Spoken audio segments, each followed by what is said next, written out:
আপনি তো মালয়েশিয়াতে আসতে চাচ্ছেন তাই না? এই কারণে আপনাকে কি করতে হবে? এই কারণে দেখা গেছে কি আপনাকে একজন ব্যক্তিকে ধরতে হবে যে ব্যক্তি মালয়েশিয়াতে লোকজন নিয়ে আসে। এমনি তো আপনি মালয়েশিয়াতে আসতে পারবেন না তাই না? এখন আমরা অনেক ক্ষেত্রে কি করি, আমরা অনেক ক্ষেত্রে দেখা গেছে কি আমাদের পাশের বাড়ির একজন মামুকে ধরি যে মামু বিদেশের মাটিতে লোক ফাটায়। অনেক ক্ষেত্রে খালুকে ধরি যে খালু বিদেশের মাটিতে লোক ফাটায়। এখন এই যে খালু যে বিদেশের মাটিতে লোক ফাটায়, এই খালুর কাছে কি বিষয়টা এমনি এমনি চলে আসে? সে কি সরাসরি মালয়েশিয়া কোনো একটা গভর্নমেন্টের কাছ থেকে বিষয়টা সংগ্রহ করে? না। সে কি করে, সে বাংলাদেশে কোনো একটা এজেন্সির সাথে যোগাযোগ করে, সে এজেন্সির মাধ্যমে সে ভিসা সংগ্রহ করে, সে ভিসা সংগ্রহ করে পরবর্তীতে আপনার কাছে যায়। আপনাকে বলা যায় ভাই মালয়েশিয়ার জন্য ভিসা আছে, আপনি কি মালয়েশিয়াতে যাবেন, কিংবা কুয়েতে কিংবা দুবাইয়ের জন্য ভিসা আছে, আপনি কি সেখানে যাবেন। এখন আপনি যদি রাজি হন আপনি সেখানে যাবেন, আপনি তাকে কি করেন, মোটা অঙ্কের টাকা তার হাতে তুলে দেন। দেখা গেছে কি যে মোটা অঙ্কের টাকা হাতে তুলে দিচ্ছেন, সেই মোটা অঙ্কের টাকা থেকে অনেকগুলো টাকা সে মেরে দেয়, আর বাকি যে কিছু টাকা থাকে সে কিছু টাকা কি করে, যে এজেন্সির কাছ থেকে বিষয়টা সংগ্রহ করে সে এজেন্সির কাছে ওই টাকাটা দেয়। এখন মাঝপথে কি হইলো, মাঝপথে তার অর্ধেকের থেকে বেশি টাকা লাভ হয়েছে একদিক দিয়া। অন্য দিক দিয়ে কোন বিষয়ে আপনি মালয়েশিয়াতে আসতেছেন, কোন এজেন্সির মাধ্যমে আপনি মালয়েশিয়াতে আসতেছেন, এবং কি মালয়েশিয়াতে আসতেছেন কিনা নাকি বিষয়টা ডুপ্লিকেট, অনেক ক্ষেত্রে সেটা আপনি যাচাই বাছাই করতে পারেন না। আপনি শুধুমাত্র আপনার পাশের বাড়ির মামু কিংবা খালুর উপরে আপনি নির্ভরশীল হয়ে যান, তাই না? তাই আমি আপনাদেরকে বলতেছি, মালয়েশিয়াতে যে 25টি রিক্রুটিং এজেন্সির মাধ্যমে বাংলাদেশ থেকে লোক নিয়ে আসবে, সেই রিক্রুটিং এজেন্সিগুলোর নাম তো ইতিমধ্যে আপনারা জানতে পেরেছেন, তাই না? মালয়েশিয়ান গভর্নমেন্টের পক্ষ থেকে সেই 25টি রিক্রুটিং এজেন্সিগুলোর নাম আপনার প্রকাশ করা হয়েছে। এটা নিয়ে কিন্তু আমরা নিজেরাও ভিডিও করছি, আমরা যারা মালয়েশিয়ান সমসাময়িক বিষয় নিয়ে কথা বলি আমরা নিজেরাও ভিডিও করছি।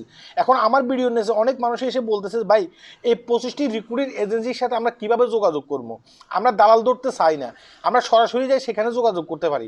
হ্যাঁ, আপনি সরাসরি গিয়ে সেখানে যোগাযোগ করবেন, সেখানে যোগাযোগ করলে যদি দালালের মাধ্যমে আপনি আসেন সেখানে 6 লক্ষ টাকা খরচ হয়, তাহলে আপনি যদি ডাইরেক্ট ওই রিক্রুটিং এজেন্সির মাধ্যমে যোগাযোগ করে মালয়েশিয়াতে আসতে পারেন সেখানে আপনার 3 লক্ষ টাকা খরচ হবে।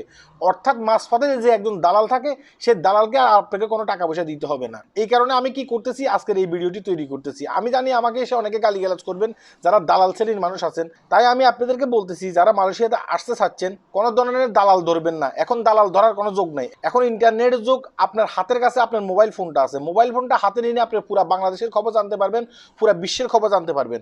এখন এই যে 25টি রিক্রুটিং এজেন্সির মাধ্যমে আপনি এখানে আসবেন, প্রথমে তাদেরকে ফোন করবেন, তাদেরকে ফোনে যদি না পান অনেক ক্ষেত্রে তারা ব্যস্ত থাকতে পারে। এখন যেহেতু মালয়েশিয়াতে কর্মী ফাটাবে, এখন সিজন, তাহলে আপনি কি করবেন, সরাসরি তাদের অ্যাড্রেসে আপনি চলে যেতে পারবেন।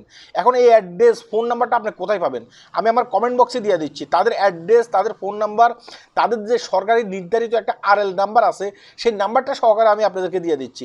আপনারা ডাইরেক্ট সরাসরি তাদের সাথে যোগাযোগ করতে পারবেন তাদের ফোন নাম্বারে, এবং কি তার পাশাপাশি যদি ফোন নাম্বারে তাদেরকে না পান আপনারা সরাসরি তাদের অফিসে যেতে পারেন। তাদের অফিসে গিয়ে আপনারা বিস্তারিত কথা বলতে পারেন। যদি মনে হয় যে না এই অফিসের মাধ্যমে আমি যেতে পারি, তাহলে এই অফিসে আপনি টাকা পয়সা জমা দেবেন। কিন্তু এখন টাকা পয়সা জমা দেবেন না, যখন মালয়েশিয়ান গভর্নমেন্টের পক্ষ থেকে ঘোষণা দেওয়া হবে কিংবা আমাদের বাংলাদেশ সরকারের পক্ষ থেকে ঘোষণা দেওয়া হবে হ্যাঁ আপনারা এখন যেতে পারেন, অফিসের সাথে যোগাযোগ করতে পারেন, তখনই যাবেন।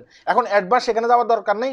শুধুমাত্র আমি আপনাদেরকে বলতেছি ভিডিওটি সেভ করে রাখবেন, এবং কি যে অফিসের মাধ্যমে আপনি মালয়েশিয়াতে আসতে চাচ্ছেন সেই অফিস নাম্বারটা কিন্তু আপনারা ওখান থেকে টুকে নিতে পারেন। তাই আমি আমার কমেন্ট বক্সে সব দিয়ে দিচ্ছি, ওখান থেকে আপনারা বিস্তারিত নিয়ে নিতে পারবেন। সবাই ভালো থাকবেন, ভিডিওটি শেয়ার করবেন।